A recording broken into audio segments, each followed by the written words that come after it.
Un hombre pequeño y malicioso y una vampiresa polaca impusieron su estilo en el Hollywood de los años 20. Pero aunque Ernst Lubitsch se mantuvo al margen, Pola Negri se perdió para siempre en el mundo fantástico del Star System.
Era el final de la Primera Guerra Mundial con sus millones de muertos.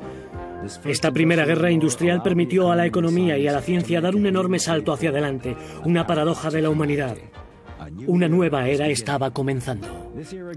Nuevos movimientos y tendencias emergieron y su punto en común era la libertad de expresión y el deseo de dejar atrás el territorio familiar del arte tradicional. Los surrealistas, Bauhaus, Jazz, Picasso, Modigliani, Mondrian, Satie, Cocteau, Man Ray e Isadora Duncan. Era el Art Deco y sus proezas arquitectónicas, el peinado de Louis Brooks, la moda de Porat y la creación de Chanel número 5. De Méliès a los expresionistas alemanes, Europa era la cuna del cine. Pero la Primera Guerra Mundial permitió a los americanos convertirse en los más importantes productores de películas del mundo en solo 3 años. Gracias a las ligas de la censura, los guiones se hicieron más y más convencionales para preservar los valores morales americanos. Poco después de su llegada a Estados Unidos, Ernst Lubitsch se convirtió en uno de los cineastas americanos más importantes. Al igual que Pola Negri, triunfó sin olvidar lo europeo mientras se adaptaba al molde del Nuevo Mundo.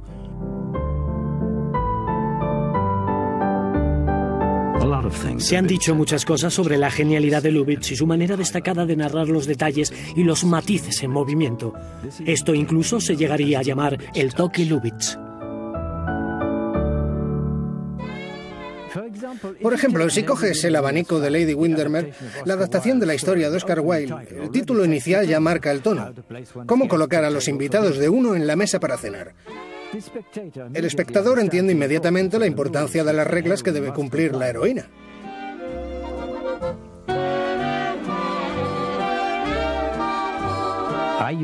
Usé la misma táctica para explicar la relación entre la señora Erlynne y el hombre.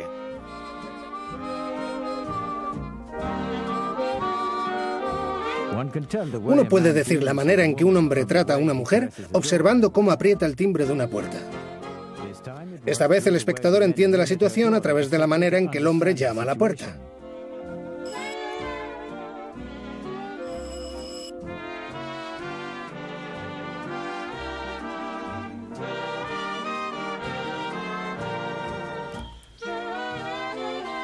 Introduje el iris y sus particulares formas mientras jugaba con el escenario para mostrar el comportamiento de los personajes y revelar sus temperamentos.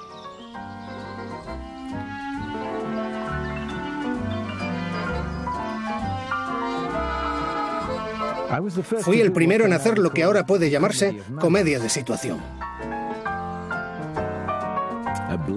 Una mezcla de humor e inteligencia. Una manera sutil de ir de lo general a lo particular, centrando la película en detalles que permiten entender la estructura en su totalidad. El tema es solo un pretexto para mostrar a los personajes a través de sus pequeñas disputas, sus debilidades y sus sueños. Es cierto, si uno lo piensa, que es a través de los pequeños detalles de la vida cotidiana cuando uno entiende mejor la personalidad de sus contemporáneos. Las pequeñas diferencias son más importantes que el color de la piel o las creencias religiosas. Después de todo, la gente come, ama y duerme en todo el mundo. Mi posición para entender esto era privilegiada. Llegué al mundo justo 500 años después de que Cristóbal Colón descubriese el Nuevo Mundo. En un Berlín aún sin cazar por los demonios, mi padre, Simon Lubitsch, estaba entre los llamados judíos de clase alta. Cuando nací en 1892 era un próspero profesor que ya había decidido la carrera futura de su hijo. Trabajaría con él y llegado el momento me haría cargo del negocio familiar. Pero el destino tenía otros planes para mí y a los 16 años le dije que quería ser actor. ¡Actor! Me empujó enfrente de un espejo y dijo: «Vamos, Ernst, mírate, con lo feo que eres por lo menos sé capaz de ganarte la vida conmigo». Mi padre fue siempre un hombre directo y justo. Como uno de sus amigos trabajaba en el Teatro Nacional con Max Reinhardt, se organizó un encuentro. El gran hombre debió ver algo prometedor en mí y aunque nunca interpretaría a Romeo, dio esperanzas de un futuro posible en este universo extraño.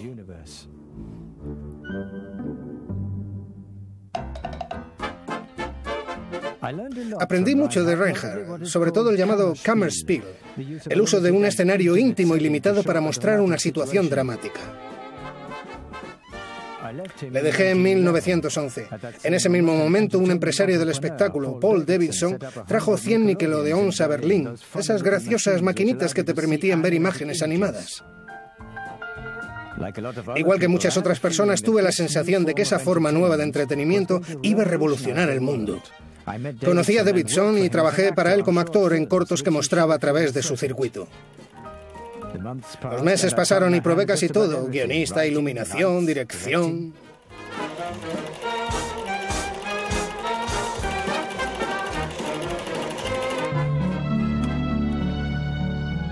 Un día Davidson organizó un encuentro informal con Bárbara Polonia Chapulek, una joven actriz polaca.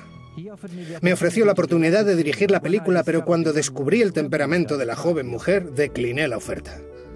Entonces me miró y con un acento que daba escalofríos dijo: ¿Que rechazas dirigir a Pola Negri? Siempre recordaré la reacción de sorpresa de Davidson. ¿Pero quién es Pola Negri? Soy yo, respondí. ¿Te gusta el nombre?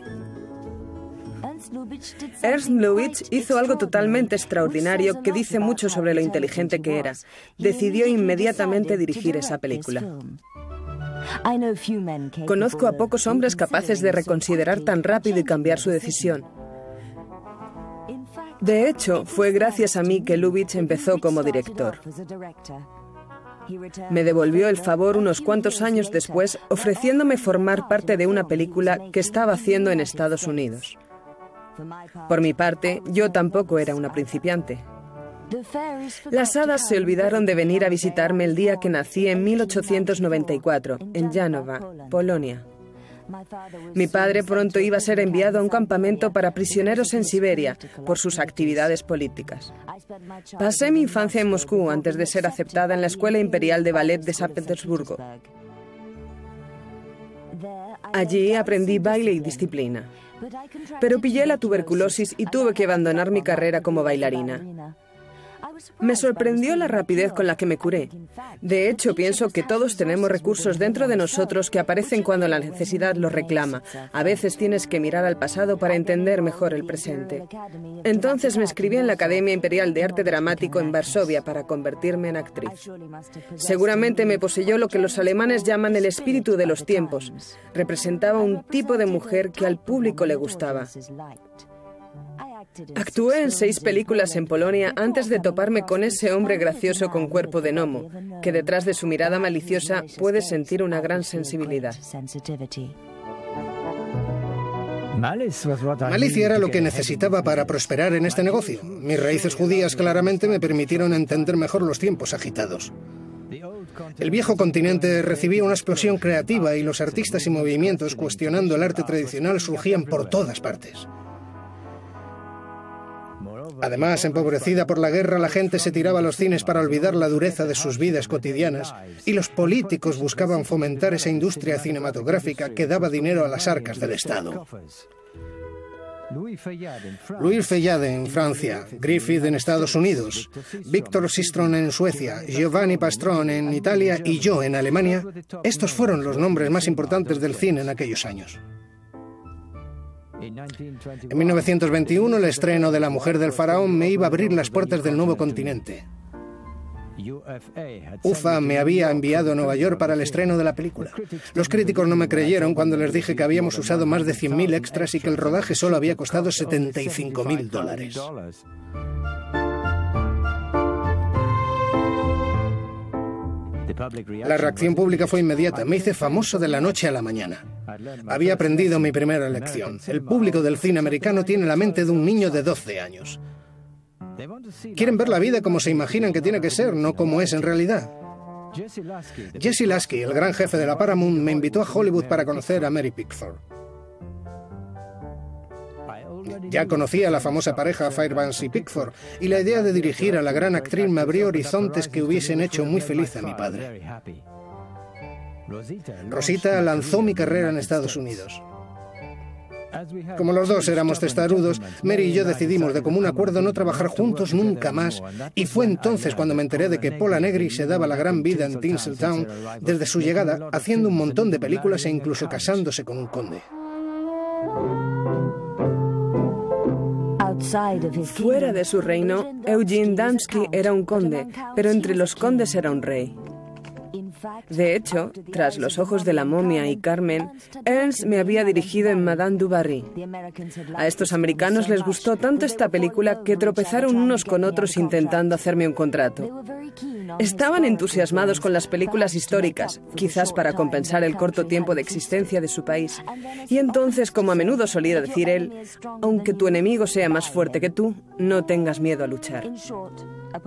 Al poco tiempo de mi llegada, tuve tratamiento de alfombra roja, champán y caviar. Una buena venganza para la pequeña víctima de tuberculosis que casi muere en un sanatorio. Los estudios estaban buscando una sustituta para Theda Bara, la primera vampiresa de la pantalla que había disfrutado encabezando repartos entre 1910 y 1920. Seducía a los hombres antes de destrozarles. Se vengaba de este modo de la supremacía masculina. Ahí estaba yo para coger el testigo. Para ellos, representaba a la mujer exótica, peligrosa e inquietante. Las mujeres americanas nunca miraban a sus maridos del modo en que lo hacía yo, y atraje a los hombres mientras hacía conscientes a sus mujeres de sus poderes de seducción. Pronto, todo el mundo estaba contento, y yo la primera. En La bailarina española, otra vez interpreté el papel de una gitana que se enamora de un noble.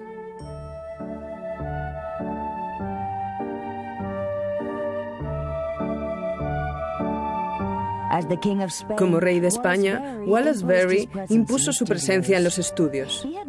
Se había casado con Gloria Swanson, una de mis rivales en el afecto del público. Mi otro protagonista masculino era Dolph Menjou.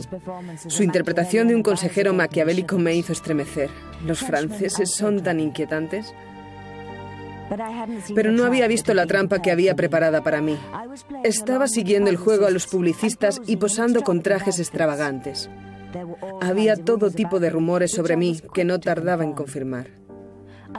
Viví rodeada de animales salvajes, con sirvientes hindúes en mi villa levantada en la cumbre de Hollywood. Era la mujer tigresa con una sonrisa extraña y lánguida. Me atribuyeron todo el fuego de una pasión que evoca los perfumes de Oriente y una seducción tan antigua como el mundo. Poco a poco me convertí en un producto, olvidando mis raíces y mi pasado. Fue en una fiesta en la que conocí a Charlie Chaplin. Dos extranjeros en una tierra hostil, habíamos encontrado el uno en el otro un refugio temporal, un resguardo de la tormenta que estaba cayendo fuera. Pero en el reino de hacer creer, es difícil seguir siendo uno mismo. Nuestra aventura llegó a su fin cuando Chaplin descubrió que me veía con Rodolfo Valentino. Los jefes de la Paramount, donde también trabajaba Rodolfo, no tuvieron otra cosa mejor que hacer que dar publicidad a esas dos grandes estrellas, Negri y Valentino. No pasó nada entre nosotros, y por una buena razón. Pero cuando murió, fui a Nueva York para asistir a su funeral. Pola Negri había cavado su propia tumba. El público no vio sinceridad en su dolor. En pocos años, Rodolfo Valentino se había convertido en la estrella más importante de Hollywood. El pequeño gigoló de salón, el protegido de la actriz rusa Alla Nazimova, había conocido una gloria que era tan intensa como efímera. Todo el mundo seguía cada artículo y declaración que tuviese que ver con sus relaciones con hombres, con sus mujeres, con los estudios y con sus películas. El público americano, tanto hombres como mujeres, le habían puesto en un pedestal.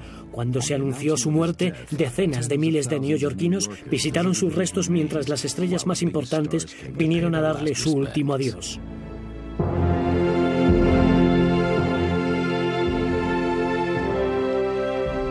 Pola Negri estaba entre ellos, pero exageró y los fans le reprocharon un intento de aprovecharse de la fama de Valentino, puesto que nadie había confirmado su supuesta relación. Sin embargo, en 1923 estuvieron a punto de trabajar juntos. Los estudios primero consideraron utilizar a Valentino para interpretar a un gitano aventurero, pero el guión se reescribió para que hubiese un romance entre la gitana y el aristócrata. Pola le dio a este personaje una profundidad que no hubiese alcanzado ninguna actriz americana. Un año más tarde, Lubitsch y Negri trabajaban de nuevo juntos.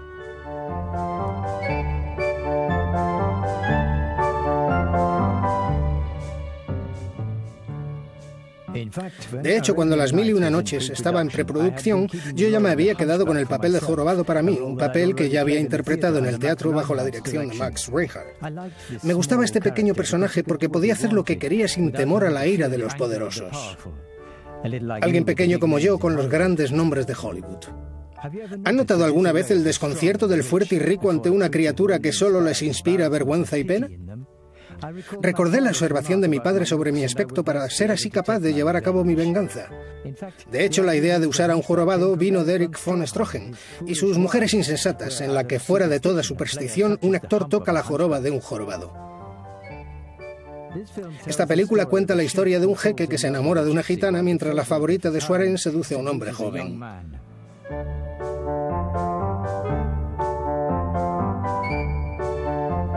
Una intriga romántica y los malos entendidos condimentan este vodevil malicioso.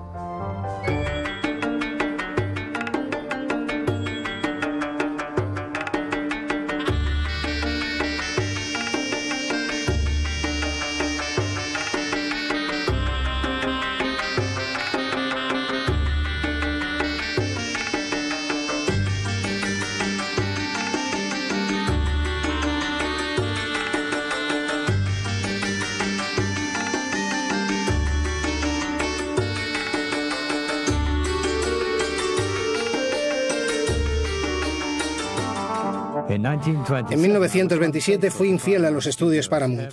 Irving Thalberg, el niño prodigio de la Metro-Goldwyn-Mayer, me pidió dirigir El príncipe estudiante con Norma Shearer y Ramón Novarro.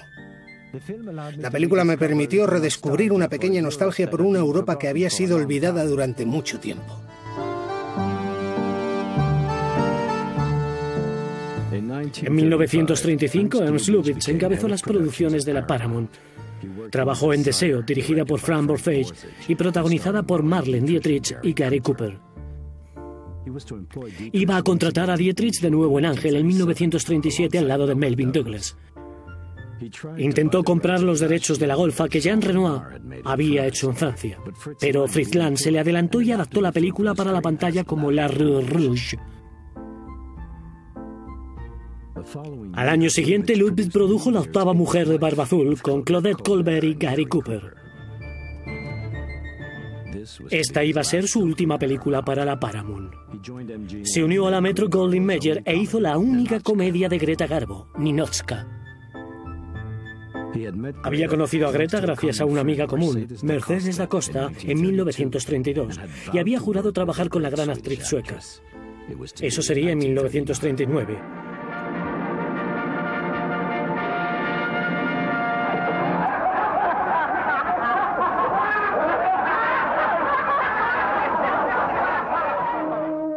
La película cuenta la historia de una inspectora rusa, interpretada por Garbo, enviada a espiar a su compatriota expuesto a los placeres del capitalismo, que también se queda encantado con el mundo del western y sus representantes masculinos.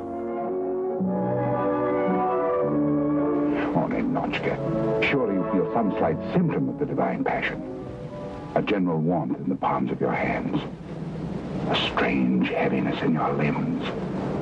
A burning of the lips that isn't thirst, but something 1,000 times more tantalizing, more exalting than thirst.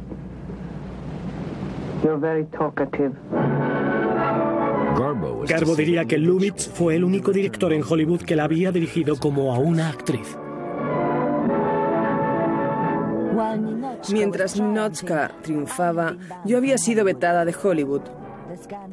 El escándalo rondando mis acciones alrededor de Rodolfo había incitado a William Hayes, el nuevo jefe de la censura que gobernaba el cine, a declararme persona non grata por mi excesiva sensualidad en la pantalla y los malos valores que transmitía. Entonces llegó el cine hablado y el público reaccionó fatal cuando descubrió mi acento.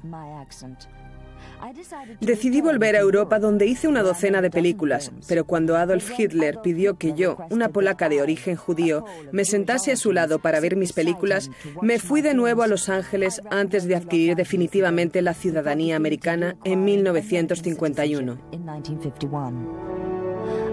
Siempre me sentí desarraigada en este enorme país. Hay tantos pequeños detalles que hacen a dos culturas tan diferentes. Pienso que la pareja que formé con Ernst Lubitsch funcionó tan bien porque teníamos las mismas raíces, las mismas referencias. Solo en mi caso, intenté convertirme en americana negando mi pasado, mientras que él fue mejor reconciliando esos dos mundos que son tan diferentes. Pasé el resto de mis días anclada en la imagen de una estrella de películas de cine mudo, un poco Norma Desmond en El crepúsculo de los dioses, antes de fallecer a los 93 años en San Antonio, Texas, lejos de la locura de los proyectores. Mientras yo, después de Ninotchka y un viaje a Europa para regresar a mis raíces, empecé a trabajar en la producción de El Bazar de las Sorpresas con James Stewart y Margaret Sullivan. The man who gave you a Garbo in Ninotchka who made you laugh, and who now gives you a Morgan who makes you laugh, I hope. Yes, I hope so too, in The Shop Around the Corner. Esta comedia ligera es una crónica de las vidas de gente corriente que tiene lugar en una tienda en la esquina de una calle, igual que muchas de las que hay en todo el mundo.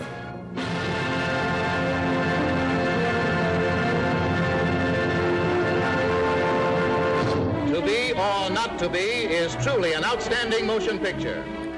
2 años más tarde, cuando la Segunda Guerra Mundial proseguía con furia en Europa y Estados Unidos aún no había decidido apoyar a los aliados, decidí poner mi granito de arena en la lucha contra el nazismo. Ser o no ser se estrenó en los cines en 1942 y la United Artists ni siquiera intentó distribuirla en Europa.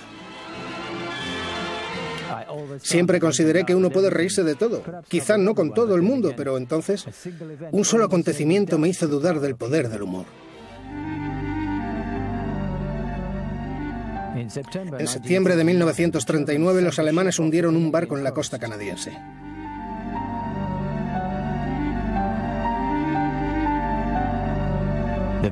El buque se hundió rápidamente. Mi hija Nicola y su niñera estaban a bordo.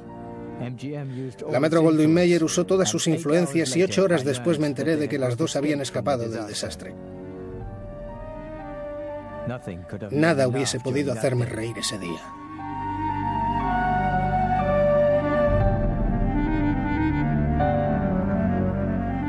Pero me estaba haciendo mayor y me entregaba a los deberes de dirección de mi última película, The Lady in Hermione, para uno de mis compatriotas, Otto Preminger.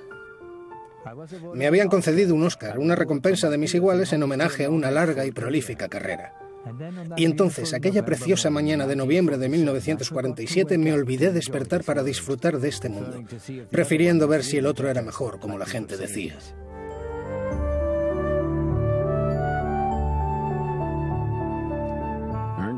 Ernst Lubitsch y Pola Negri, un hombre, una mujer, un tándem que triunfó poniéndonos de manifiesto a las mujeres en la época del cine mudo. Una cultura común fue la que hizo posible la complicidad entre ellos, algo palpable en la pantalla.